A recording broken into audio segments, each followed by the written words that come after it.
Drifting is a sport that turns heads. The sound of a V8 engine rumbling and the screeching of tyres tends to draw a crowd wherever it takes place. It ticks all the senses. You hear it, you see it, you taste it in the air, you smell the ethanol and the burning rubber. It literally ticks all the senses, which is one motorsport that happens to do that. So I think it's addictive. Despite its appearance, drifting is indeed a safe sport that is well regulated.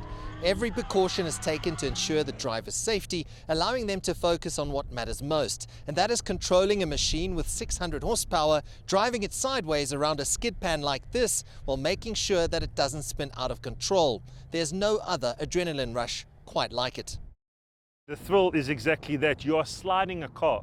You're controlling the uncontrollable spin. You're on the edge of spinning out or hitting a wall, and you are controlling that slide from point A to point B, C, D, and so on. What's not to love about putting a car sideways? The South African champion saw off the top drifters in the Rainbow Nation at the Red Bull Car Park Drift in Durban and now heads north for the World Finals, where he has his work cut out in more ways than one. The unfortunate thing about going to Egypt is that I'm not going to be taking my car. Red Bull have hired me a car there, but unfortunately it's a left-hand drive. So I'm going to be jumping in a different chassis, different engine, different setup, and competing against the world's best in a different car.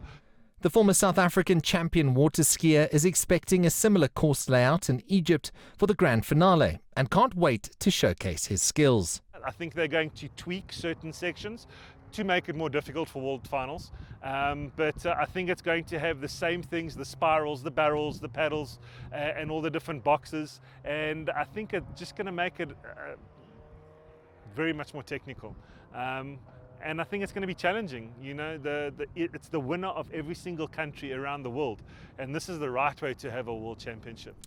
McFarlane has been a dominant force on the local drifting scene, but the World Finals is a very different challenge, not only because he moves from a right-hand drive car to a left-hand drive car, but also because he will only get 15 minutes to familiarize himself with his new vehicle. He will need to adapt quickly if he is to prove that he belongs amongst the best drifters in the world. CS Du Plessis, CGTN, Delmas, South Africa.